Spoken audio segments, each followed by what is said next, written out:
ಈ ಸರ್ಕಾರ, ಆಡಳಿತ ಇವೆಲ್ಲವೂ ಅಷ್ಟರ ಮಟ್ಟಿಗೆ ಸ್ವಾಭಿಮಾನವನ್ನು ಬಿಟ್ಟು ಬದುಕ್ತಾ ಇರುವಾಗ ಈ ದೇಶಾಭಿಮಾನ ಮತ್ತು ಸ್ವಾಭಿಮಾನವೇ ಬದುಕುವಂಥ ಬದುಕೋರಿಗೆ ಅದು ಭಾಳ ಕಷ್ಟ. ಅದು ನಮಗದು ಗೊತ್ತಾಗೋದಿಲ್ಲ.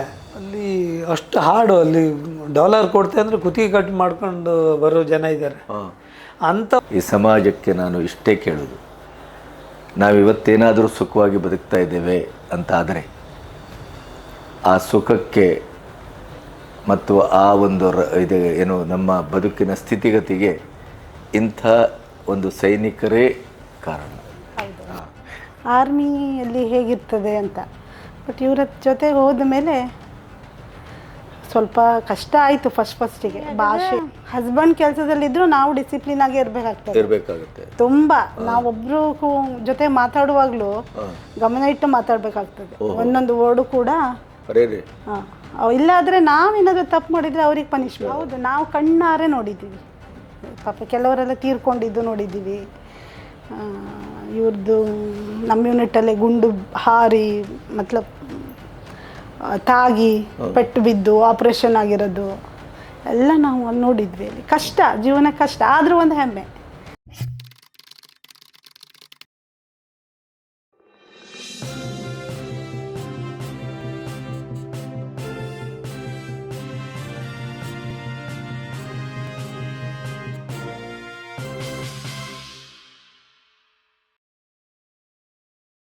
ಕೆಲವು ಸರಿ ಇದ್ದಾಗ ಬಿಡೋಣ ಅಂತ ಅನ್ನಿಸ್ತದೆ, ಬಿಟ್ಟ ಮೇಲೂ ಅದರ ಮಹತ್ವ ಗೊತ್ತಾಗುತ್ತೆ.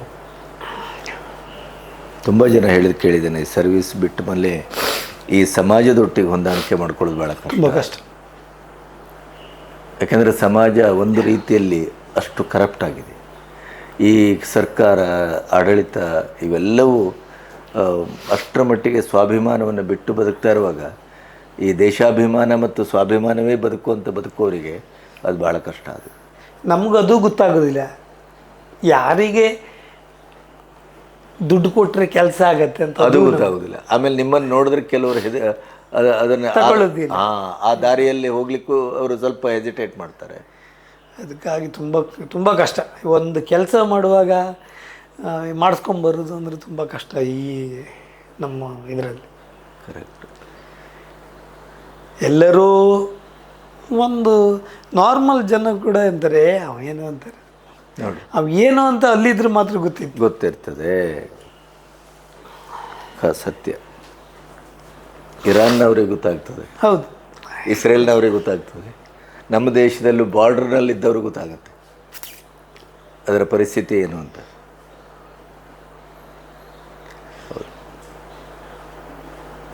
ಅಂತ ಸೌತ್ ಆಫ್ರಿಕಾದಲ್ಲಿ ಎಷ್ಟು ಹಾರ್ಡ್ ಜನರ ಜೊತೆ ನಾವು ಒಳ್ಳೆ ಫ್ರೆಂಡ್ಶಿಪ್ ಮಾಡ್ಕೊಂಡು ಬಂದಂಗೆ ಡ್ಯೂಟಿ ಮಾಡಿ ಬಂದು. ನೀವು ಏನಾಗ ಹೋಗಿದ್ರಲ್ಲ, ಅಲ್ಲಿ ಅನುಭವ ಹೇಗಿತ್ತು? ಚೆನ್ನಾಗಿತ್ತು. ಅಲ್ಲಿ 8 ತಿಂಗಳು ನಾನು 8-9 ತಿಂಗಳಿದ್ದೆ ಅಲ್ಲಿ. ಅಲ್ಲಿ ಅಷ್ಟು ಹಾಡು, ಅಲ್ಲಿ ಡಾಲರ್ ಕೊಡ್ತೆ ಅಂದರೆ ಕುತ್ತಿಗೆ ಕಟ್ ಮಾಡ್ಕೊಂಡು ಬರೋ ಜನ ಇದ್ದಾರೆ. ಅಂಥವ್ರ ಜೊತೆ ನಾವು ಫ್ರೆಂಡ್ಶಿಪ್ ಮಾಡ್ಕೊಂಡು ಬಂದಿದ್ವಿ. ನಂಗೆ ಆಫೀಸರ್ ಅಂತಿದ್ರು, ಶೆಟ್ಟಿ ನನಗೆ ಸಲ್ಯೂಟ್ ಹೊಡಿತಿಲ್ಲ, ಅವರು ನಿನಗೆ ಹೊಡಿತಿದ್ದಾರೆ ಆ ಥರ ಇತ್ತು. ಅಲ್ಲಿ ಜನರಿಗಿಂತ ಇಲ್ಲಿ ನಮ್ಮೂರಿನವ್ರ ಜನ ಖತರ್ನಾಕ್ ಅಲ್ವಾ ಈಗ ಅನ್ನಿಸ್ತಿದೆ. ಅಲ್ಲಿ ಜನ ಏನಿದ್ರು ಡೈರೆಕ್ಟು, ಇಲ್ಲಿ ಈಗ ಅವರು ನೇರ ತಲೆ ಕಡಿತಾರೆ. ಹೌದು, ಇವರು ಆಗಲ್ಲ, ಇವ್ರು ಹಿಂದ್ಗಡೆಯಿಂದ.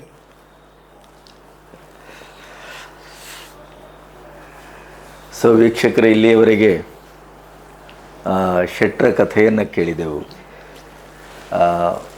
ಒಂದು ರೀತಿಯ ಸಾಹಸ, ಒಂದು ರೀತಿಯ ಖುಷಿ, ಒಂದು ರೀತಿಯ ಹೆಮ್ಮೆ. ನನಗಂತೂ ವೈಯಕ್ತಿಕವಾಗಿ ದೇಶವೇ ಮತ್ತು ದೇಶದ ಅಖಂಡತೆ, ದೇಶದ ಭವ್ಯತೆ, ದೇಶದ ಅಸ್ಮಿತೆ ಅದನ್ನೇ ಉಸಿರಾಡುವ ನನ್ನಂಥವನಿಗಂತೂ ಸುಬ್ರಹ್ಮಣ್ಯ ಶೆಟ್ಟಿ ಅಂಥವರು ನನಗೆ ಬಹಳ ಭವ್ಯವಾಗಿ, ದಿವ್ಯವಾಗಿ ಕಾಣ್ತಾರೆ. ಆದರೆ ಅವರು ಮತ್ತೆ ಮರಳಿ ಮಣ್ಣಿಗೆ ಅನ್ನುವ ರೀತಿಯಲ್ಲಿ ಊರು, ಕೇರಿ, ನನ್ನ ಅಸ್ಮಿತೆ, ನನ್ನ ನೆಲೆ ಅಂತ ಬಹಳ ಆಕಾಶದಷ್ಟು ಕನಸು ಕಟ್ಟು ಬಂದಿರ್ತಾರೆ. ಆದರೆ ಇಲ್ಲಿ ಅವರು ಕೊನೆಗೆ ಆ ಕನಸುಗಳೆಲ್ಲವೂ ಅವರ ಕಣ್ಣೆದುರೇ ಅದು ಕಸವಾಗಿ ಕಾಣಲಿಕ್ಕೆ ಶುರು ಆಗುತ್ತೆ. ಇದನ್ನು ನಾನು ಬಹಳಷ್ಟು ಜನರ ಬಾಯಲ್ಲಿ ಕೇಳಿದ್ದೇನೆ. ಆದರೆ ಸುಬ್ರಹ್ಮಣ್ಯ ಶೆಟ್ಟಿಯವರು ಇವತ್ತು ಅವರ ಹೃದಯದ ಒಂದು ಅಂತರಂಗದ ಕದವನ್ನು ತೆರೆದು ನಮ್ಮೊಟ್ಟಿಗೆ ಮಾತಾಡಿದ ರೀತಿ ಮಾತ್ರ ನನ್ನನ್ನು ಒಂದು ರೀತಿಯಲ್ಲಿ ಅಧೀರಗೊಳಿಸಿದೆ. ಈ ಸಮಾಜಕ್ಕೆ ನಾನು ಇಷ್ಟೇ ಕೇಳೋದು, ನಾವಿವತ್ತೇನಾದರೂ ಸುಖವಾಗಿ ಬದುಕ್ತಾ ಇದ್ದೇವೆ ಅಂತಾದರೆ ಆ ಸುಖಕ್ಕೆ ಮತ್ತು ಆ ಒಂದು ಇದು ಏನು ನಮ್ಮ ಬದುಕಿನ ಸ್ಥಿತಿಗತಿಗೆ ಇಂಥ ಒಂದು ಸೈನಿಕರೇ ಕಾರಣ. ಅವರು ಬಾರ್ಡ್ರಲ್ಲಿ ಎದೆಗೆ ಎದೆ ಕೊಟ್ಟು ಆ ಬಾರ್ಡ್ರಲ್ಲಿ ಬರುವ ಗುಂಡಿಗೆ ತಮ್ಮ ಗುಂಡಿಗೆಯನ್ನು ಕೊಟ್ಟು ನಿಲ್ತಾರಲ್ಲ, ಆ ನಿಲ್ಲುವಿಕೆಯೇ ನಮ್ಮ ಬದುಕನ್ನು ಇಲ್ಲಿ ನಿಲ್ಲಿಸಿದೆ ಅನ್ನುವ ಪ್ರಜ್ಞೆ ನಮಗಿರಬೇಕು. ಇಡೀ ಸಮಾಜ ಅಂಥವರನ್ನು ನಾವು ಅತ್ಯಂತ ಗೌರವದಿಂದ, ಪ್ರೀತಿಯಿಂದ, ನಿಷ್ಠೆಯಿಂದ ನಡೆಸ್ಕೋಬೇಕು. ಆ ಔದಾರ್ಯವನ್ನು, ಆ ಮಾನವೀಯತೆಯನ್ನು ನಾವು ಎಲ್ಲಿಯವರೆಗೆ ಹೊಂದುವುದಿಲ್ವೋ ಅಲ್ಲಿಯವರೆಗೆ ತಮ್ಮ ಇಡೀ ಜೀವನದ ಕಸುವನ್ನು, ಯೌವನವನ್ನು ದೇಶಕ್ಕಾಗಿ ತ್ಯಾಗ ಮಾಡಿದಂಥ ಸುಬ್ರಹ್ಮಣ್ಯ ಶೆಟ್ಟಿ ಅಂತವರ ಕಣ್ಣಲ್ಲಿ ನೀರು ಹರಿತಾ ಇರುತ್ತೆ. ಆ ಹರಿಯುವ ನೀರಿಗೆ ಸುಬ್ರಹ್ಮಣ್ಯ ಶೆಟ್ಟಿಯವ್ರ ಕಾರಣ ಅಲ್ಲ, ನಾವು ಕಾರಣ. ಹಾಗಾಗಿ ನಾವು ಅದನ್ನು ತಿದ್ದುಕೋಬೇಕಾಗಿದೆ, ನಮ್ಮ ಸರ್ಕಾರ ತಿದ್ದುಕೋಬೇಕಾಗಿದೆ, ನಮ್ಮ ಆಡಳಿತ ತಿದ್ದುಕೋಬೇಕಾಗಿದೆ, ನಮ್ಮ ಬ್ಯೂರಾಕ್ರೆಟಿಕ್ ವ್ಯವಸ್ಥೆ ತಿದ್ದುಕೋಬೇಕಾಗಿದೆ. ಅದು ತಿದ್ದುಕೊಳ್ಬೋದು ಅನ್ನುವ ಆಶಯದಲ್ಲೇ ಬಹುಶಃ ನನ್ನಂಥವನು ಮತ್ತು ಸುಬ್ರಹ್ಮಣ್ಯ ಶೆಟ್ಟಿ ಅಂತವರು ಬದುಕ್ತೇವೆ ಅಂತ ನಾನು ಭಾವಿಸಿದ್ದೇನೆ. ಶೆಟ್ರೆ, ಇಲ್ಲಿವರೆಗೆ ನಿಮ್ಮ ಮಾತಿಗೆ ನಿಜವಾಗೂ ನಾನು ಮೂಕನಾಗಿದ್ದೇನೆ. ನನಗಂತೂ ಅತ್ಯಂತ ಹೆಮ್ಮೆ ಇದೆ ನಿಮ್ಮ ಬಗ್ಗೆ, ನಿಮ್ಮಂಥವ್ರ ಬಗ್ಗೆ. ಅದಕ್ಕಾಗಿ ನಾನು ನಿಮ್ಮನ್ನು ಮಾತಾಡ್ಸೋಣ ಅಂತ ಬಂದೆ. ಈ ಸಮಾಜದಲ್ಲಿ ಪ್ರತಿಯೊಬ್ಬ ಯುವಕರು ಒಂದಿಷ್ಟು ಕಾಲ ದೇಶ ಸೇವೆ ಮಾಡಬೇಕು. ನಮಗಂತೂ ಅಂಥ ಅವಕಾಶ ಸಿಗಲಿಲ್ಲ. ಇನ್ನು ಮುಂದಿನ ಜನಾಂಗ ಆದರೂ ನಿಮ್ಮ ಮಾತನ್ನು ಕೇಳಿ, ನಿಮ್ಮ ಸ್ಫೂರ್ತಿಯ ಕಥೆಯನ್ನು ಕೇಳಿ ಅವರು ಈ ದಾರಿಗೆ ಬರಲಿ, ಮತ್ತು ನಮ್ಮ ಸಮಾಜದ ಈ ಒಂದು ವ್ಯಕ್ತಿತ್ವವು ಬದಲಾಗಲಿ ಅನ್ನುವ ಆಶಯದಿಂದ ಇಷ್ಟೊತ್ತು ಮಾತಾಡಿದೆ. ನಿಮಗೆ ಮತ್ತೊಮ್ಮೆ ನಾವು ನಮನ ಸಲ್ಲಿಸಿ, ನಿಮ್ಮ ಬದುಕು ಒಳ್ಳೆಯದಾಗಲಿ, ಭವಿಷ್ಯ ಒಳ್ಳೆಯದಾಗಲಿ. ನಿಮ್ಮ ನೋವು ಮುಂದೆ ನಿಮ್ಮನ್ನು ಆದಷ್ಟು ಬಾಧಿಸದೇ ಇರಲಿ, ಈ ಸಮಾಜವು ನಿಮ್ಮನ್ನು ಅರ್ಥ ಮಾಡಿಕೊಳ್ಳಿ ಅಂತ ನಾನು ಆಶಿಸ್ತೇನೆ. ನಮಸ್ತೆ. ನಮಸ್ತೆ ವೀಕ್ಷಕರೇ, ಇಲ್ಲಿಯವರೆಗೆ ಸುಬ್ರಹ್ಮಣ್ಯ ಶೆಟ್ಟಿಯವರ ಇಡೀ ಸಾಹಸದ ಕಥೆಯನ್ನು ಕೇಳಿದೆವು ನಾವು. ಆದರೆ ಒಬ್ಬ ಆರ್ಮಿಯಲ್ಲಿ ಕೆಲಸ ಮಾಡುವಂಥವರನ್ನು ಗಡಿಯಲ್ಲಿ ಬಿಟ್ಟು ಮನೆಯಲ್ಲಿ ಬದುಕುವವರ ಕುಟುಂಬದ ಕಥೆ ಭಾಳ ಆಶ್ಚರ್ಯಕರವಾಗಿರ್ತದೆ ಮತ್ತು ಅದು ಹೆಚ್ಚು ಮೈಮನಸ್ಸಿಗೆ ಮುಟ್ಟುವ ಹಾಗಿರುತ್ತೆ. ಯಾಕೆಂದರೆ ಅಂಥದ್ದನ್ನು ತುಂಬ ನೀವು ನೋಡಿರ್ತೀರಿ, ಕೇಳಿರ್ತೀರಿ. ಪ್ರತಿ ಕ್ಷಣವೂ ಆತಂಕ. ಎಲ್ಲೋ ಬಾರ್ಡ್ರಲ್ಲಿ ಒಂದು ಬಾಂಬ್ ಬಿದ್ದರೆ ಅದು ಎಷ್ಟೋ ಮನೆಗಳಲ್ಲಿ ಅಲ್ಲಿ ಅವರ ಹೃದಯವೇ ತಲ್ಲಣಿಸ್ತಾ ಇರ್ತದೆ. 24 ವರ್ಷ ಅದರಲ್ಲೊಂದಿಷ್ಟು ಕಾಲವನ್ನು ತನ್ನ ಗಂಡನೊಟ್ಟಿಗೆ ಅಲ್ಲಿಯೇ ಬದುಕಿ, ಅವರ ಅಲ್ಲಿಯ ಸಾಹಸಗಳನ್ನು ನೇರವಾಗಿ ನೋಡಿ, ಮತ್ತು ಒಂದಿಷ್ಟು ಕಾಲ ಅವರನ್ನು ದೂರದಲ್ಲಿ ಕಳಿಸಿ ಅವನ್ನೆಲ್ಲ ನೋಡಿದಂಥ ಭಾಗ್ಯ ಅವರು ನಮ್ಮ ಮುಂದೆ ಇದ್ದಾರೆ. ಅವರ ಮಗ ಇದ್ದಾನೆ, ಶಮೀಶ್ ಶೆಟ್ಟಿ. ನಮಸ್ತೆ. ನಮಸ್ತೆ. ಹೇಗಿತ್ತು ನಿಮ್ಮ ಅನುಭವ? ನಿಮ್ಮ ಯಜಮಾನರು ಬಾರ್ಡ್ರಲ್ಲಿ ಕೆಲಸ ಮಾಡುವಾಗ ನೀವು ಮದುವೆ ಆಗಿ ಹೋಗಿದ್ದನ್ನೆಲ್ಲ ಯೋಚನೆ ಮಾಡಿದ್ರಾ? ಹೇಗೆ? ಇಲ್ಲ, ಮದುವೆ ಆಗಿ ಫಸ್ಟು ಇಲ್ಲೇ ಇದ್ದಿದ್ದಾಗಿತ್ತು. ಆಮೇಲೆ ಹೋದದ್ದು 5 ಮಂತ್ಸ್ ಇಲ್ಲೇ ಇದ್ದಿದ್ದು. ಆಮೇಲೆ ಅಲ್ಲಿಗೆ ಹೋಗಿದ್ದು. ಅಲ್ಲಿ ಕ್ವಾರ್ಟ್ರೆಲ್ಲ ಇಶ್ಯೂ ಆದಮೇಲೆ ಇವ್ರು ನಮ್ಮನ್ನು ಕರ್ಕೊಂಡು ಹೋಗಿದ್ದಾಗಿತ್ತು. ಆದರೆ ಆರ್ಮೇಲೆ ಇದ್ದವರು ಅಂತ ಗೊತ್ತಿತ್ತಲ್ಲ ನೀವು? ಹಾಂ, ಗೊತ್ತಿತ್ತು. ಆರ್ಮೇಲೆ ಇದ್ದವ್ರಂತ ಗೊತ್ತಿತ್ತು. ನೀವು ಏನು ಧೈರ್ಯ ಮಾಡಿದ್ರಿ? ಹಾಂ, ಮನೆಯವರೆಲ್ಲ ಹೇಳಿದರು ಆರ್ಮೇಲೆ ಇದ್ದಾರೆ, ಏನಾಗೋದಿಲ್ಲ ಹೇಳಿ. ಅದ್ರಲ್ಲಿ ನಮ್ಮ ಅಜ್ಜಿ ಏನಾಗೋದಿಲ್ಲ, ಗಡಿ ಕಾಯ್ತಾ ಇದ್ದಾರೆ, ಆಗ್ಬಿಡು ಅಂತ ಒಂದು ರೀತಿಯ ದೇಶ ಸೇವೆ, ಪುಣ್ಯದ ಕೆಲಸ ಅನ್ನುವ ರೀತಿಯಲ್ಲಿ ಹೇಳಿದ್ರು. ಆಮೇಲೆ ಆಯಿತು ಅಂತ. ಇಲ್ಲ, ಆತಂಕ ಅನ್ನೋಕ್ಕಿಂತನೂ ನಾವು ಸ್ಕೂಲಲ್ಲೆಲ್ಲ ಕೆಲಸ ಮಾಡುವಾಗ ಈ ಸುಭಾಷ್ ಚಂದ್ರ ಬೋಸ್ ಬಗ್ಗೆ ಎಲ್ಲ ಪಾಠ ಮಾಡುವಾಗ ಅವಾಗ ಅನಿಸ್ತಿತ್ತು ಟೀಚರ್ ಆಗಿದೆ. ಹೌದು, ಆರ್ಮಿಯಲ್ಲಿ ಹೇಗಿರ್ತದೆ ಅಂತ. ಬಟ್ ಇವರ ಜೊತೆ ಹೋದ ಮೇಲೆ ಸ್ವಲ್ಪ ಕಷ್ಟ ಆಯಿತು. ಫಸ್ಟಿಗೆ ಭಾಷೆ, ಅಲ್ಲಿ ಎಲ್ಲ ಹಿಂದಿ ಸ್ವಲ್ಪ ಬರ್ತಿತ್ತು. ಆಮೇಲೆ ಹೋಗ್ತಾ ನೀವು ಕೆಲಸ ಬಿಟ್ಟು ಹೋದ್ರ ಹೇಗೆ? ನಾವು ಆಮೇಲೆ ಮದುವೆ ಆದಮೇಲೆ ಕೆಲಸ ಬಿಟ್ಟದ್ದು. ಕೆಲಸ ಬಿಟ್ಟು ಅಲ್ಲಿ ಹೋಗಿದ್ದಿತ್ತು. ಆಮೇಲೆ ಇವರ ಜೊತೆ ಹೋದ್ಮೇಲೆ ಅಲ್ಲೂ ಸ್ವಲ್ಪ ವರ್ಕ್ ಮಾಡಿಕೊಂಡು, ಟ್ಯೂಷನ್ ಎಲ್ಲ ಮಾಡಿಕೊಂಡು, ಅಕ್ಕಪಕ್ಕದ ಹೊಂದ್ಕೊಂಡು, ಅಲ್ಲಿ ಜೀವನ ಇಲ್ಲಿ ಜೀವನ ತುಂಬ ಕಷ್ಟ. ಫಸ್ಟ್ ಏನಂತ ಹೇಳಿದ್ರೆ ಅಲ್ಲಿಗೆ ಕಲ್ಚರಿಗೆ ಅಡ್ಜಸ್ಟ್ ಆಗೋದು ಕಷ್ಟ. ಫುಡ್ ಹ್ಯಾಬಿಟ್ ಬೇರೆ ಇರ್ತದೆ ಅಲ್ಲಿಂದು, ನಾವು ತಿನ್ನೋ ಆಹಾರ ಬೇರೆ ಇರ್ತದೆ. ದಾಲ್ ರೋಟಿಯಲ್ಲಿ ಹಾಂ, ಅಂದರೆ ಮತ್ತೆ ಅಲ್ಲಿ ಎಲ್ಲದು ಕಷ್ಟನೇ. ಪ್ರತಿಯೊಂದು ನಾವು ಹೊಂದ್ಕೊಂಡು ಹೋಗ್ಬೇಕಾಗ್ತದೆ. ಜಾಸ್ತಿ ಮಾತಾಡೋಗೆ ಇಲ್ಲ, ಆರ್ಮಿ ಹಾಗಾದ್ರೆ ಹಸ್ಬೆಂಡ್ ಕೆಲಸದಲ್ಲಿದ್ರು ನಾವು ಡಿಸಿಪ್ಲಿನ್ ಆಗಿ ಇರಬೇಕಾಗುತ್ತೆ. ತುಂಬಾ ನಾವೊಬ್ರು ಜೊತೆ ಮಾತಾಡುವಾಗ್ಲೂ ಗಮನ ಇಟ್ಟು ಮಾತಾಡ್ಬೇಕಾಗ್ತದೆ. ಒಂದೊಂದು ವರ್ಡು ಕೂಡ ಇಲ್ಲಾದ್ರೆ ನಾವೇನಾದ್ರೂ ತಪ್ಪು ಮಾಡಿದ್ರೆ ಅವ್ರಿಗೆ ಪನಿಷ್ಮೆಂಟ್ ಆ ಥರನೇ ಇರ್ತದೆ ಅಲ್ಲಿ. ಈಗ ನಾವು ಜಾಸ್ತಿ ಏನಾದ್ರು ಮೇಡಮ್ಗಳಿಗೆ ರೆಸ್ಪೆಕ್ಟ್ ಕೊಟ್ಟಿಲ್ಲ, ಅದೆಲ್ಲ ನಾವು ಅನುಸರಿಸ್ಕೊಂಡು ಅಲ್ಲಿ ಇರ್ಬೇಕಾಗ್ತದೆ. ಅಲ್ಲಿ ಕ್ಯಾಟಗರಿ ವೈಸ್ ಇರ್ತಾರಲ್ಲ, ಎಲ್ಲ ಕೂಡ ನಾವು ಏನು ಮಾಡಬೇಕು, ಯಾರ ಜೊತೆಗೆ ಯಾವ ರೀತಿಯಾಗಿ ಮಾತಾಡಬೇಕು ಅದೆಲ್ಲ ನೋಡ್ಕೊಂಡು ನಾವು ಅಲ್ಲಿ ಇರಬೇಕಾಗ್ತದೆ. ನಾನು ಸುಮಾರು ಒಂದು 10 ವರ್ಷ ಇದ್ದೆ ಅವ್ರ ಜೊತೆಗೆ, 10-11 ವರ್ಷ ಇದ್ದೆ. ಚೆನ್ನಾಗಿತ್ತು ಜೀವನ. ಆರ್ಮಿಗೆ ಹೋದ್ರೂ ಒಂದ್ಸತಿ ಬರ್ತಾ ಇದ್ರು, ಕೆಲವು ದಿನ ಬರಲ್ಲ ಆಗಿತ್ತು. ಅಕ್ಕಪಕ್ಕದವ್ರು ಹೆಂಗಂದ್ರೆ ಸ್ವಂತ ನಮ್ಮನೆಯವ್ರ ಥರನೇ ಅದೊಂದು ಬಾಂಡಿಂಗ್ ಚಂದ ಇರ್ತದೆ. ನಾವು ಬೇರೆ ಕಡೆ, ನಾವು ಕರ್ನಾಟಕದಿಂದ ಬಂದಿರ್ತೀವಿ, ಇನ್ನು ಕೆಲವರು ಬೇರೆ ಬೇರೆ ಕಡೆಯಿಂದ ಎಲ್ಲ ಬಂದಿರ್ತಾರೆ, ರಾಜ್ಯಗಳಿಂದ ಬಂದಿರ್ತಾರೆ. ಎಲ್ಲ ಕೂಡ ಹೊಂದಾಣಿಕೆ ಮಾಡ್ಕೊಂಡು ಹೋಗ್ತೀವಲ್ಲ, ಅದು ಉತ್ತಮವಾದ ಜೀವನ. ಬಹುಶಃ ಇಲ್ಲಿಯ ಕುಟುಂಬಕ್ಕಿಂತ ಹೆಚ್ಚು ಗಟ್ಟಿ. ಹೌದು. ಮತ್ತೇನಂದ್ರೆ ಅಲ್ಲಿ ಜಗಳ ಅನ್ನೋದೇ ಇಲ್ಲ, ಯಾವತ್ತೂ ಬರೋದಿಲ್ಲ. ಯಾಕಂದ್ರೆ ಆ ರೀತಿಯಾಗಿ ನಾವು ಸಾಮರಸ್ಯದಿಂದ ಇರ್ತೀವಿ ಅಲ್ಲಿ. ಹಾಗೆ ಚೆನ್ನಾಗಿತ್ತು. ನೀವು ಅಲ್ಲಿದ್ದಾಗಲೂ ಇವರು ಬಾರ್ಡರ್ಗೆ ಹೋದಾಗ ಒಂದಿಷ್ಟು ಕಾಲ ದೂರ ಇರ್ತಿದ್ರು? ಸ್ವಲ್ಪ ದೂರ ಇರ್ತಿದ್ವಿ ನಾವು. ಇವ್ರು ಬೇರೆ ಕಡೆ ಭೂಪಾಲು ಆ ಕಡೆ ಎಲ್ಲ ಹೋಗ್ತಾ ಇದ್ರು. ಹೋದಾಗ ನಾನು ನನ್ನ ಮಗ ಇರ್ತಿದ್ವಿ. ಏನಾದರೂ ಸಹಾಯ ಬೇಕಂದ್ರೆ ಅಕ್ಕಪಕ್ಕದವರು ಇರ್ತಿದ್ರಲ್ಲ, ಅಲ್ಲಿ ಅದೊಂದಿದೆ. ಒಂದು ವೇಳೆ ಇವ್ರು ಹೊರಗಡೆ ಹೋದ್ರೂ ನಮಗೆ ಬೇಕಾದಂಥ ಫೆಸಿಲಿಟಿಗಳನ್ನು ಅವ್ರು ಕೊಡ್ತಾರೆ. ಫುಡ್ ಇಲ್ಲ ಅಂದರೂ ತಂದು ಕೊಡ್ತಾರೆ. ಈ ಥರ ಒಂದು ಕರೆಂಟ್ ಫೆಸಿಲಿಟಿ ಇಲ್ಲ, ಈ ಥರ ಕರೆಂಟ್ ಹಾಳಾಗೋಗಿದೆ ಅಂತ ಹೇಳಿದ್ರು 5 ನಿಮಿಷದಿಂದ 15 ನಿಮಿಷದೊಳಗೆ ನಿಮ್ಗೆ ಯಾವ ಕೆಲಸ ಆಗಬೇಕು ಎಲ್ಲ ಕೆಲಸ ಕೂಡ ಆಗ್ತಿತ್ತು. ಒಂದೊಂದು ಸತಿ ಇರಲಿಲ್ಲ ಅಂದರೆ ಬೇಜಾರು ಕೂಡ ಆಗ್ತಿತ್ತು, ಬಿಟ್ಟಿರ್ಬೇಕಲ್ಲ ಅಂತ ಹೇಳಿ. ಕರೆಕ್ಟ್. ಆತಂಕ ಇತ್ತು. ಹೋಗಿ ಬರೋ ತನಕ ಎಷ್ಟೊತ್ತಿಗೆ ಬರ್ತಾರೆ ಅನ್ನೋ ಆತಂಕ ತುಂಬ ಇರ್ತಿತ್ತು. ನೀವು ಅಲ್ಲಿದ್ದಾಗಲೇ ಎಷ್ಟೋ ಜನ ಬಹುಶಃ? ಹೌದು, ನಾವು ಕಣ್ಣಾರೆ ನೋಡಿದ್ದೀವಿ. ಪಾಪ ಕೆಲವರೆಲ್ಲ ತೀರ್ಕೊಂಡಿದ್ದು ನೋಡಿದ್ದೀವಿ. ಇವ್ರದ್ದು ನಮ್ಮ ಯೂನಿಟಲ್ಲೇ ಗುಂಡು ಹಾರಿ ತಾಗಿ ಪೆಟ್ಟು ಬಿದ್ದು ಆಪ್ರೇಷನ್ ಆಗಿರೋದು ಎಲ್ಲ ನಾವು ನೋಡಿದ್ವಿ. ಅಲ್ಲಿ ಕಷ್ಟ, ಜೀವನ ಕಷ್ಟ, ಆದರೂ ಒಂದು ಹೆಮ್ಮೆ. ಗಡಿಯಲ್ಲಿ ಕೆಲಸ ಮಾಡಿದ್ದಾರೆ, ಬೇರೆ ಬೇರೆ ಇದರಲ್ಲಿ ಕೆಲಸ ಮಾಡಿದ್ದಾರೆ ಅಂತ ಒಂದು ಖುಷಿ ಇದೆ. ಈಗ ಬಿಟ್ಟು ಬರುವಾಗ ನೀವು ಹೇಳಿದ್ರೆ ಬಿಟ್ಟು ಬನ್ನಿ ಅಂತ, ಹೇಗೆ ಬಿಟ್ಟು ಬರುವಾಗ ನಂಗೆ ಹೇಳಿಲ್ಲ ನಾನು ಬನ್ನಿ ಹೇಳಿ. ಅವರಿಗೆ ಆ್ಯಕ್ಚುಲಿ ತುಂಬ ಪ್ರಮೋಷನ್ ಬಂದಿತ್ತು.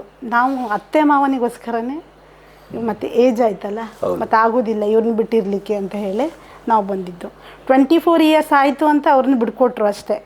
ಅಂದರೆ ಮೇನ್ ಬೋರ್ಡಿಂದನೇ ಬರ್ತದೆ, ಇಷ್ಟು ವರ್ಷ ಆಯಿತು ಅವ್ರನ್ನ ಮನೆ ಕಳಿಸಿ, ಇನ್ನು ನೀವು ಅವ್ರನ್ನ ಇಟ್ಕೊಳ್ಳೋ ಹಾಗಿಲ್ಲ, ಅವ್ರು ಇಷ್ಟ ಬಂದರೆ ಮಾತ್ರ, ಇಷ್ಟಪಟ್ಟರೆ ಅವರು ಇರ್ಬೋದು ಅಂತ ಬರ್ತದೆ ಆರ್ಡ್ರು. ಆವಾಗ ಇವ್ರನ್ನ ಕಳಿಸ್ಕೊಟ್ಟಿದ್ದಾರೆ. ಇಲ್ಲಾಂದರೆ ಇವರು ಕಳಿಸ್ಕೊಡ್ಲಿಕ್ಕೆ ಸಾಧ್ಯನೇ ಇಲ್ಲ. ಕರೆಕ್ಟ್.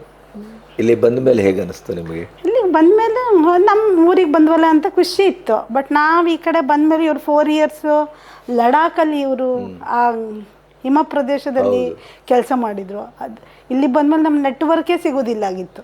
ಅಲ್ಲೂ ಸಿಗೋದಿಲ್ಲ, ನಾವೊಂದು ಇಲ್ಲ ಹಳ್ಳಿ, ಇಲ್ಲೂ ಸಿಗೋದಿಲ್ಲ. ಒಂದೊಂದು ಸತಿ ಫೋನೇ ಬರೋದಿಲ್ಲ ಆಗಿತ್ತು.